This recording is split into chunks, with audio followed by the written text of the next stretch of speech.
Hi hello everyone. इस video के अंदर हम समझेंगे सेक्शन 9 ऑफ ट्रेडमार्क एक्ट, जो कि बहुत ही इंपॉर्टेंट है प्रैक्टिकल एक्सपेक्ट से भी और एग्जाम के प्रोस्पेक्टिव से भी। अगर आप कोई एंट्रेंस टेस्ट दे रहे हैं तो उसके अंदर भी आपसे क्वेश्चन पूछा जा सकता है, और अगर जनरली आप प्रैक्टिस करेंगे तो भी आपसे क्वेश्चन पूछा जा सकता है। मतलब कि आपके यूज के अंदर आ सकता है, आपको ऑब्जेक्शन आ सकता है। तो देखो, ऑब्जेक्शन दो तरीके के हैं। एक हमारा सेक्शन 9 के अंदर आता है और एक हमारा सेक्शन 11 के अंदर आता है। जो सेक्शन 11 वाला है ना, वो रिलेटिव होता है कि किसी कंपैरिजन में, जैसे कि आपने किसी और के जैसा अपना सिंबल बना दिया, तो उसके अंदर आप इजीली उस ऑब्जेक्टिव मतलब जो ऑब्जेक्शन आया उसको रिमूव करवा सकते हो। लेकिन अगर एब्सोल्यूट आता है ना, तो एब्सोल्यूट को रिमूव कराना, जो कि सेक्शन 9 में आता है, ये डिफिकल्ट होता है रिमूव कराना। अब आपसे क्वेश्चन कैसे पूछा जा सकता है एग्जाम के अंदर कि जो हमारे ऑब्जेक्शंस हैं ट्रेडमार्क रजिस्ट्रेशन के अंदर, वो किस किस तरीके के होते हैं। तो वो आपको ऑप्शन देगा कि एब्सोल्यूट होते हैं, रिलेटिव होते हैं, या बोथ होते हैं, या नन होते हैं। तो आपका ऑप्शन बोथ पे ठीक हो जाएगा यहाँ पे। ठीक है। अब देखो, एब्सोल्यूट के अंदर होता क्या है। अभी सेक्शन 11 को जब समझेंगे तो रिलेटिव वाले देखेंगे। अभी हम सेक्शन 9 को देखते हैं। इसके अंदर बोलता है कि सबसे पहले जी, जो ट्रेडमार्क्स हैं वो क्या है, which are devoid of any distinctive character, की अपने आप में क्या जो है क्या है, डिवॉइड है, जिनका कोई डिस्टिंक्ट करेक्टर नहीं है। अब आपने क्या किया, आपने अप्लाई कर दिया कि मैं इस ट्रायंगल को अपना ट्रेडमार्क लेना चाहता हूँ, तो यहाँ पे आपको ये नहीं मिलेगा। जो ट्रेडमार्क है, क्यों नहीं मिलेगा। ये आपने सर्कल अप्लाई कर दिया, क्यों नहीं मिलेगा। ये अपने आप में कोई डिवाइड या डिस्टिंक्ट करेक्टर नहीं रखता, ये अपने आप को कोई अलग नहीं कर रहे। तो जनरली हम यूज करते हैं, आप कोई ट्रायंगल को अपना ट्रेडमार्क ले लेगा, तो हम कॉमन यूज के अंदर उसको लेके ही नहीं आ पाएंगे, क्योंकि वो हमारे कॉमन पर्पस के अंदर यूज होता है, कि उसके अंदर कोई डिस्टिंक्ट करेक्टर नहीं है। आप उसके अंदर कुछ शो ही नहीं कर रहे कि आपने कोई अलग चीज की है। तो ये चीजें आपको नहीं मिलेंगी। दैट इज टू से, और इसका मतलब क्या है कि not capable of distinguishing the goods or services of one person from those of another, और वो एक को दूसरे से अलग नहीं कर रही है। अब ये भी ट्रायंगल ले लेगा, ये भी ट्रायंगल ले लेगा, दोनों आपस में अलग अलग नहीं हो पाएंगे। तो ये क्या है, हमारा 9(1) का ऑब्जेक्शन होता है, जिसके अंदर हम अपने डिस्टिंग करेक्टर को नहीं शो कर पाते। तो इस तरीके के जो ट्रेडमार्क होते हैं वो हमें अप्लाई नहीं करने चाहिए। ये एक ऑब्जेक्शन होता है, जो कि जिसके कारण आपको आपका जो ट्रेडमार्क है वो नहीं मिलेगा, अगर आपके पास डिस्टिंक्टिव करेक्टर नहीं है, जो अपने आप में अलग नहीं है। अब आपने ऐसे अप्लाई कर दिया कि कोई सोप है, सोप का ही आपने नाम रख दिया साबुन, तो वो नहीं मिलेगा। ठीक है। अब देखो, बी के अंदर क्या होता है, विच कंसिस्टेड। अब कौन से ट्रेडमार्क दूसरे बता रहा है कि ऑब्जेक्शन आ जाएगा, विच कंसिस्ट एक्सक्लूसिवली। अब यहाँ पे वर्ड एक्सक्लूसिवली जो है ना, वो इंपॉर्टेंट है। एक्सक्लूसिवली होना चाहिए, इसके अलावा कुछ और हो जाता है तो चल जाएगा, लेकिन एक्सक्लूसिवली ये चीज नहीं होनी चाहिए। क्या चीज नहीं होनी चाहिए, of marks or indication which may serve in trade designate the kind. अब वो उस पर्टिकुलर काइंड को बताए कि अब जैसे आपने जैसे आपने किस चीज़ का रजिस्ट्रेशन लिया, आपने लैपटॉप का रजिस्ट्रेशन, आप एक लैपटॉप का कंस्ट्रक्शन करते हैं, मतलब आप लैपटॉप बनाते हैं, और आप ना रजिस्ट्रेशन जो ले रहे हैं वो पर्टिकुलरली यही कह के ले रहे हैं, लैपटॉप। तो इस नाम से नहीं मिलेगा, क्यों, क्योंकि वो उसके काइंड को शो कर रहा है कि आप किस चीज़ के लिए ले रहे हो। ठीक है। तो इस तरीके से काइंड को नहीं मिलेगा। क्वालिटी भी नहीं होनी चाहिए एक्सक्लूसिवली। अब आपने इसका इस तरीके से नाम ले लो कि इलेक्ट्रॉनिक लैपटॉप, तो ये नहीं मिलेगा आपको। लैपटॉप तो इलेक्ट्रॉनिक ही होते हैं। तो ये किसी जो क्वालिटी को शो कर रहा है, या आप लिख रहे हो बेस्ट लैपटॉप, तो ये नहीं मिलेंगे आपको। इस तरीके का नाम जो है ट्रेडमार्क के अंदर नहीं मिलेगा। क्यों, क्योंकि ये इसके पर्टिकुलर काइंड को बता रहा है, क्वालिटी को बता रहा है, यानी कि अगर कोई एडजेक्टिव बता रहा है किसी चीज का, तो वो नहीं मिलेगा आपको।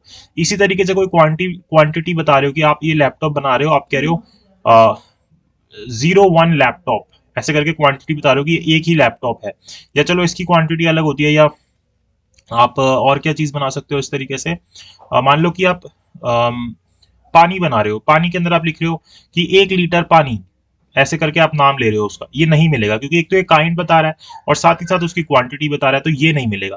तो यहाँ पे आपको क्वालिटी और काइंड को नहीं बताना चाहिए, एक्सक्लूसिवली ये चीजें नहीं होनी चाहिए।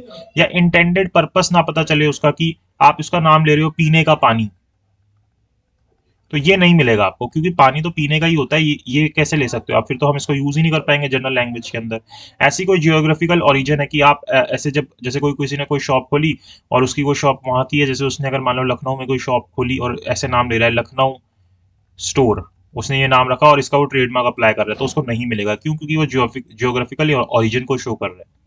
और the time of production of the goods और रेंडरिंग ऑफ सर्विसेज और other characteristics of goods or services, तो इस तरीके के जो होंगे वो नहीं मिलेंगे, अगर एक्सक्लूसिवली ये चीजें होंगी। इसके साथ आप कुछ और कर देते हो, जैसे लखनवी कबाब, इस तरीके से नाम कर देते हो आप, तो इसके अंदर आप क्या करोगे, आप बोलोगे कि ये जो कबाब है ना, ये डिस्टिंक्टिव है, ये जो चीज़ है ना ये अलग है, ये एक्सक्लूसिवली मैं लखनऊ के बारे में नहीं बोल रहा, मैं इसके साथ ये ले रहा हूँ।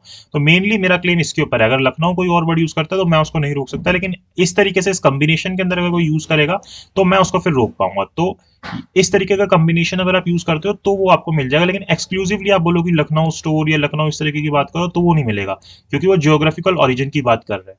इसी तरीके से विच कंसिस्ट एक्सक्लूसिवली, अब यहाँ पे भी एक्सक्लूसिवली की बात हो रही है, of marks or indication which have become customary in the current language, की कोई ऐसे मार्क्स या ऐसी इंडिकेशन जो कि क्या बन गई है, कस्टमरी बन गई है, ठीक है, जैसे कस्टम के तौर पर यूज हो रही है, और in the bonafide and establish practice of the trade, की जनरली यूज हो रहा है कि ये टर्म्स हम यूज कर रहे हैं, आप इसको कैसे यूज कर सकते हो कि पूरे ट्रेड के अंदर सभी लोग इस टर्म को यूज करते हैं, तो आपको अलग से ये नहीं मिलेगा। तो ये जो चीज है इसके अंदर आपको ऑब्जेक्शन आ जाएगा और आपको रजिस्ट्रेशन नहीं मिलेगा, एब्सोल्यूट होता है ये। इसके अंदर आपको शो करना पड़ेगा कि आपकी ये चीजें कैसे नहीं है। Then provided that the trademark shall not be refused registration if before the date of application for registration it has acquired distinctive character, ये बहुत इंपॉर्टेंट चीज है, as a result of the use of it और is well known trademark. अब अगर आप इनमें से भी कोई चीज कर रहे हो ना, लेकिन उसके बावजूद भी आपका जो प्रोडक्ट है उसके अंदर एक डिस्टिंक्टिव कैरेक्टर आ गया इन सब चीजों के होने के बावजूद भी, तो फिर आपको वो मिल जाएगा। जैसे बहुत सारी चीजें आपने देखी होंगी, जैसे बुक माई शो अगर आप देखोगे तो बुक माई शो क्या है, अब ये तो एक कॉमन वर्ड है, लेकिन वो इतने टाइम से इसको यूज कर रहा था, तो उसने फिर इसको ऑब्जेक्शन लिया कि मेरा ये डिस्टिंक्टिव कैरेक्टर है, मैंने इसकी इतनी ज्यादा एडवर्टीजमेंट की है, सब इसको जानते हैं और कोई भी इससे कंफ्यूज नहीं होगा मेरे इस वर्ड से, तो इसलिए मुझको ये रजिस्ट्रेशन मिल जाना चाहिए। तो अगर इस तरीके से अगर आपका डिस्टिंक्टिव कैरेक्टर हो गया तो फिर आपको यहाँ पे रिफ्यूज नहीं किया जाएगा। अगर आपका डिस्टिंक्टिव कैरेक्टर है, आपको शो करना पड़ेगा कि आपका डिस्टिंक्टिव कैरेक्टर है। देन सबसेक्शन 2 क्या बोलता है, तो ये तो हो गया सबसेक्शन 1 की बातें। देन सबसेक्शन 2 के अंदर क्या आती है, a trademark shall not be registered as trademark if, की यहां पे आपका ट्रेडमार्क रजिस्टर नहीं होगा अगर if sorry it is of such a nature to deceive the public cause और कंफ्यूजन, की उसके कारण क्या हो रहा है कि जो पब्लिक है, या पब्लिक मतलब एक तरीके से पब्लिक को धोखा हो रहा है, पब्लिक को कंफ्यूजन हो रही है जिस तरीके की चीज आप ट्रेडमार्क बना रहे हो, तो ऐसे ट्रेडमार्क को भी मना कर दिया जाएगा। Then it contains or comprises any other matter likely to hurt the religious susceptibilities of any class or section of the citizen of India, इस तरीके का कोई नाम नहीं रखोगे जो किसी धर्म को हर्ट करे, यहाँ पे मैं एग्जाम्पल भी नहीं दूंगा, फिर उससे वो गलत हो जाएगा। तो ऐसे किसी भी आप ट्रेडमार्क को यूज नहीं करोगे, या जिसके अंदर कोई स्कैंडलस या ऑब्सीन मैटर हो, ठीक है, ऑब्सीन मैटर वाली चीजें को भी आपको ट्रेडमार्क नहीं मिलेगा। Then it use prohibited under emblems and names prevention improper use act, इस एक्ट के अंदर पर्टिकुलरली मना किया गया हो, ठीक है, आप उसका नाम रख रहे हो जैसे इंडिया करके उसके अंदर इन्वॉल्व कर दिया आपने, इस तरीके की चीजें मना की गई है, एम्परर वर्ड यूज कर रहे हो या ऐसे कोई वर्ड यूज कर रहे हो तो वो सब मना किए गए, उसके अंदर आपको ट्रेडमार्क नहीं मिलेगा। सबसेक्शन 2 इन चीजों को मना करता है, कंफ्यूजन कर रहे हो, रिलीजियस को हर्ट कर रहे हो, ऑब्सीन चीजें दिखा रहे हो, या emblem and name prevention improper use act का वायलेशन कर रहे हो। Then a mark shall not be registered as trademark if it consists exclusively of, exclusive word को हमेशा ध्यान रखना कि सिर्फ ये चीज नहीं होनी चाहिए, अगर आप इसके साथ कोई और चीज प्रूव कर देते हो देन दैट इज गुड, कि फिर आपको मिल जाएगा। The shape of good which result from nature of the good themselves, की इस तरीके की शेप है जो कि उस गुड्स के नेचर से खुद ही आ रही है। आप मिठाई बेच रहे हो, मान लो काजू की बर्फी, और आप कह रहे हो कि मैं इस शेप का ट्रेडमार्क लूंगा, नहीं मिलेगा।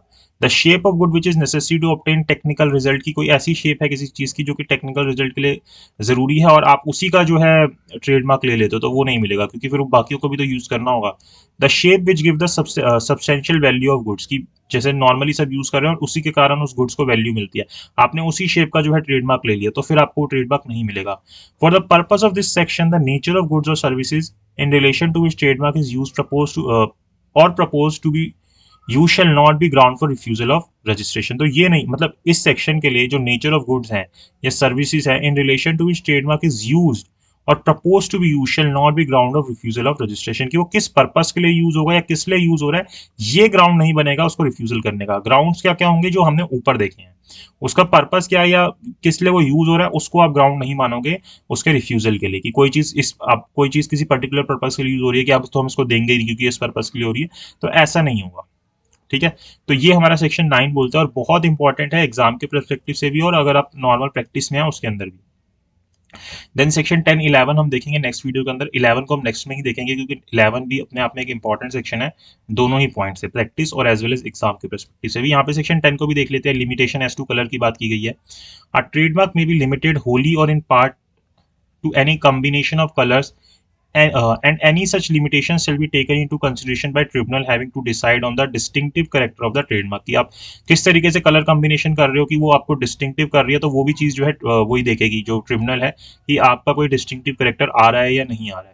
सो far as a trademark is registered without limitation of colour it shall be deem to be registered for all colours. तो अगर आपको बिना किसी कलर के रजिस्टर हो जाता है, मतलब कि कोई लिमिटेशन ऑफ कलर नहीं लगती कि ये कलर यूज नहीं करोगे आप, तो फिर वो माना जाएगा कि आपका वो सभी कलर्स के लिए यूज हो गया, कि आप उसको किसी भी कलर के साथ यूज कर सकते हो। और पर्टिकुलरली आप किसी कलर में लेना चाहते हो तो फिर आपको उसी के अंदर मिलेगा और आपको शो करना पड़ेगा कि वो डिस्टिंक्टिव है, एंड देन वो ट्रिब्यूनल जो है उसको कंसीडर करेगी, एंड देन फिर वो आपको जो ट्रेडमार्क है वो मिल जाएगा। सेक्शन 11 को हम नेक्स्ट उसके अंदर देखेंगे वीडियो के अंदर, क्योंकि ये इंपॉर्टेंट है। इसको रिमूव करना ईजी होता है लेकिन एग्जाम के परस्पेक्टिव से इंपॉर्टेंट है, तो नेक्स्ट वीडियो में देखेंगे। आई होप आपको सेक्शन 9 और सेक्शन 10 जो है वो समझ आया हो। अगर आपको कोई डाउट रहेगा तो आप कमेंट बॉक्स में कमेंट कर सकते हैं और मुझे इंस्टाग्राम के ऊपर मैसेज कर सकते हैं @Kushank M के ऊपर। Thank you so much for watching this video. Please like it, share it and subscribe to my channel.